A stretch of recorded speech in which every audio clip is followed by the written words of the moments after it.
Hello everyone. Welcome to DGS School of JCRT Jharkhand. My name is Muhammad Ijazul Haq and today we will learn language in use, that's the functional grammar for class 8 and the topic is present perfect continuous tense. हम इस तरह के sentence अक्सर इस्तेमाल करते हैं कि you have been writing a letter since morning. Ali has been playing cricket for 2 hours. Sita has been watching TV since 2 p.m. I have been working in education department since 1994. इस तरह के sentence कि मैं 2 घंटे से किताब पढ़ता आ रहा हूँ, मैं 1994 से शिक्षक के कार्य को करता आ रहा हूँ. इस तरह के जो सेंटेंसेस हैं वो हम रोज़ाना की ज़िंदगी में अक्सर इस्तेमाल करते हैं.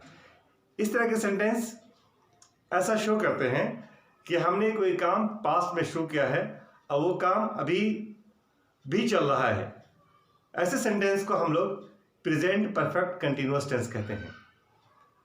जैसा कि आप प्रेजेंट कंटिन्यूअस टेंस में जब किसी काम का चलना प्रेजेंट में चल रहा होता है, जैसे he is writing a letter, ये प्रेजेंट कंटिन्यूअस टेंस है. लेकिन अगर हम इसको कहते हैं he has been writing a letter, तो ये प्रेजेंट परफेक्ट कंटिन्यूअस टेंस होता है.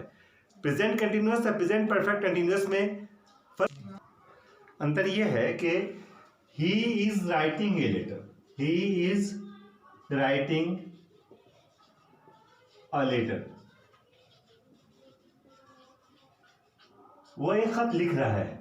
मतलब वो टाइम ऑफ स्पीकिंग काम चल रहा है. टाइम ऑफ स्पीकिंग, जिस वक्त वक्ता बात कर रहा है अपना, उसका वो काम चल रहा है. ही इज राइटिंग, वो एक खत लिख रहा है. जब इसको हम कहते हैं he has been writing a letter, he has been writing a letter,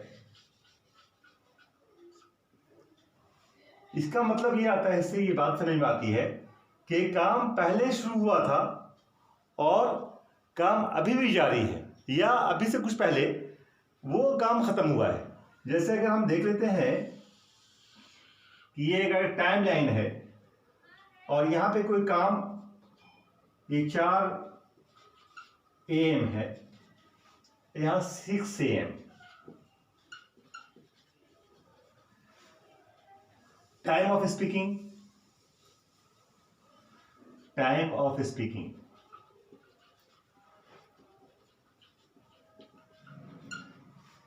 काम action started here, action started at this time. Action काम 4 बजे शुरू हुआ है और ऐसा हो सकता है कि काम जो है 4 बजे स्टार्ट होकर के और अभी तक चलता रहे, या हो सकता है कि काम 6 बजे तक काम शुरू हुआ और मैं यहाँ 6:15 में 6:15 में बोल रहा हूँ. ऐसा भी हो सकता है.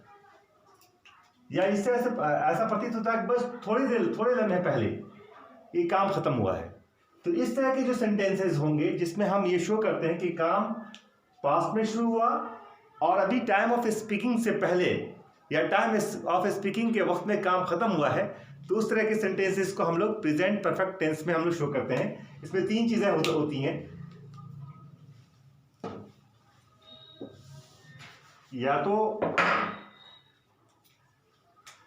Action begin at past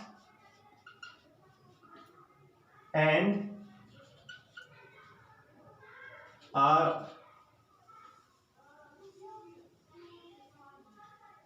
are still in, number 1, still in progress.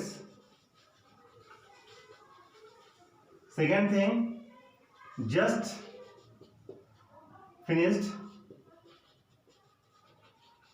And third thing, finished a short while ago.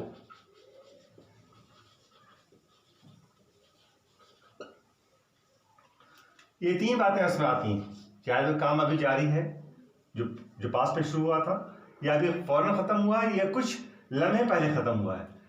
तो इस तरह के जब भी सेंटेंसेस आए तो आप उसमें प्रेजेंट परफेक्ट कंटिन्यूअस का इस्तेमाल करेंगे। प्रेजेंट परफेक्ट कंटिन्यूअस के और भी एग्जांपल जैसे आप देखते हैं इसमें, he has been writing a letter, I have been playing cricket,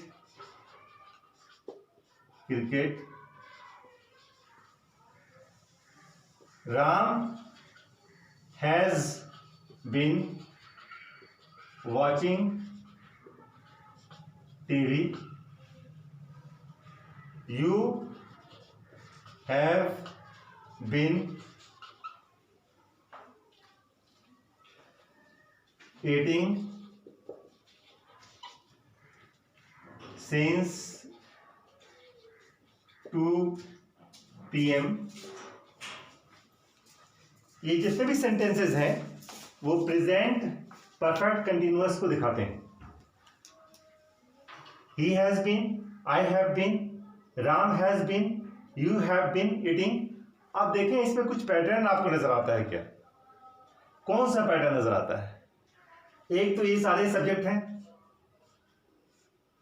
तो पहले एस लिख देते हैं, सब्जेक्ट है। उसके बाद क्या है? Has, have. इसका मतलब ये है कि इसमें हैज और हैव लग सकता है।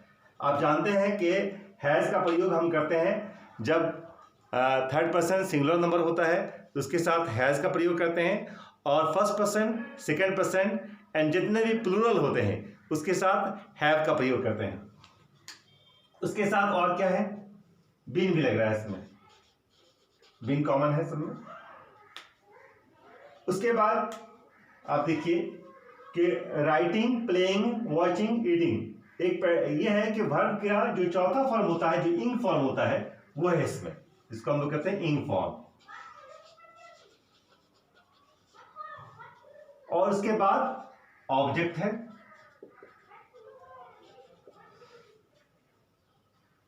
और उसके बाद और भी जैसे सिंस और फॉर का भी प्रयोग करते हैं। आपको उसके बारे में बताएंगे सिंस कब करते हैं, फॉर कब करते हैं, और जितने भी वर्ड्स हैं। तो असल स्ट्रक्चर इसका ये है कि subject plus has, have plus been plus V4 plus object. अब ये जो जितने भी सेंटेंसेस हमने आपके यहाँ सामने देखे हैं, सारे सेंटेंसेस जो हैं वो पॉजिटिव शो करते हैं, ये अफर्मेटिव हैं। ये इसमें सब किसी चीज का हामी भरता है, वो कि ही हैज बीन राइटिंग, वो लिख रहा है। अगर इसको हम कहते हैं he has not been writing a letter, I have not been playing a cricket, Ram has not been watching a TV, you have not been eating since 2 PM।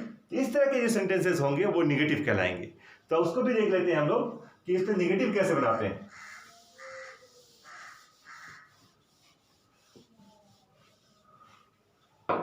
तो निगेटिव जैसे he has not been writing a letter. यहां देखिए इसमें क्या है, यहां पे ये सब्जेक्ट है, plus has plus not plus been plus V4 plus object. अगर यहां पर अगर आई को लिखेंगे तो I have not been writing a letter, यानी इसका मतलब ये कि हैव के साथ हैज के साथ हैव भी लग जाएगा। ये ऑप्शनल है, जहां पर जिसकी जरूरत है उसको वहां पर करेंगे। इसमें जैसे आई के साथ हैव लगेगा, ही के साथ हैज लगेगा। तो ये जो एग्जाम्पल है ये आपका ये अफर्मेटिव का है,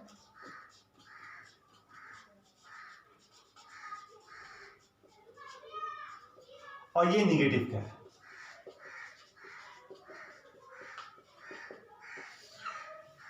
अगर इसमें हम एक प्रश्न पूछ दें, ऐसा कोई कहे कि क्या वो खत लिखता आ रहा है, इस तरह के सेंटेंस, तो उसमें हम लोग हैज को बाहर ले जाएंगे। जो हमारा इसका है हैज, ये बाहर आ जाएगा। बाकी सेंटेंस ये हैज जो है बाहर आ जाएगा, बाकी सेंटेंस कैसे आएगा? Has he been writing a letter. ये आपका इंट्रोगेटिव सेंटेंस है, इंट्रो का इसमें है।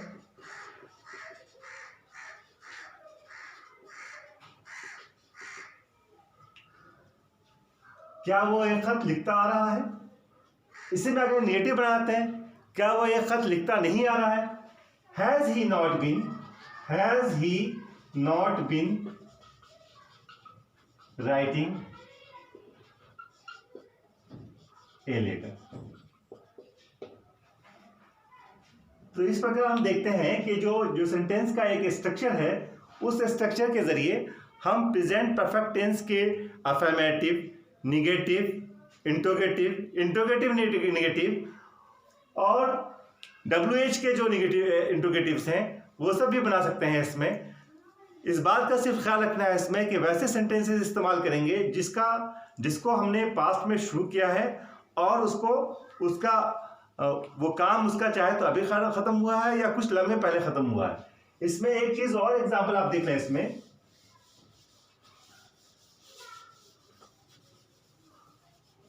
अगर इसमें लिखते हैं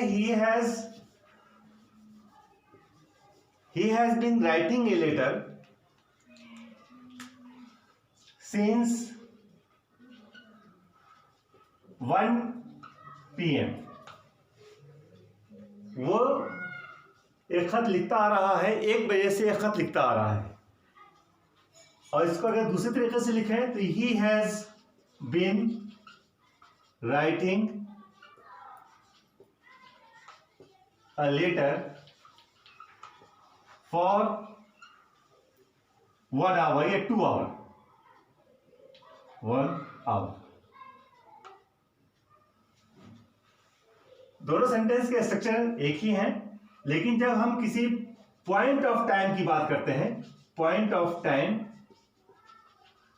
तो उसमें हम सिंस का प्रयोग करते हैं, सिंस का इस्तेमाल करते हैं।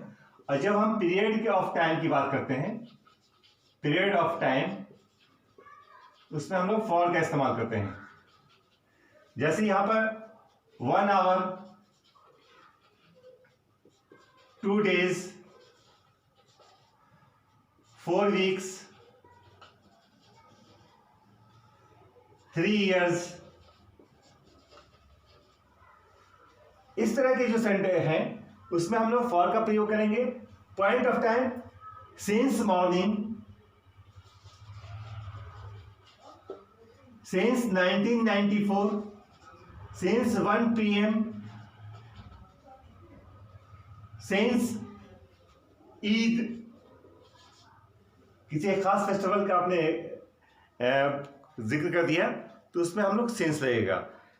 तो इस तरीके से स्ट्रक्चर है कि सब्जेक्ट के बाद हैज या हैव लगाते हैं, उसके बाद उसमें बीन लगाते हैं और उसके बाद उसका वर्ब का चौथा फॉर्म लगाते हैं जिसको इंग form, read, red, red, reading, reads, चौथा फॉर्म रीडिंग है। तो उस तरह के फॉर्म का प्रयोग करते हैं और उसके बाद जो और दूसरे ऑब्जेक्ट हैं या सिंस के बाद और दूसरे वर्ड्स हैं उसका प्रयोग करते हैं। इस तरह के सेंटेंस आपके एक्सरसाइजेज में भी दिए गए हैं, आप उसमें देख लें कि कहाँ पे आपको उसमें कैसे चेंज करना है उसको। ये आपके एग्जाम्पल्स इसमें कुछ दिए हुए हैं, उसको आप देख लेंगे। इसमें यह है, जैसे यहाँ पे एग्जाम है, शी डैश दिया हुआ वर्किंग हियर फॉर 5 years, तो क्या हो जाएगा इसमें? She has been working here for 5 years, she has been working here for 5 years। इस तरह के एग्जाम्पल्स अब आपको आसान हो जाएगा इसमें।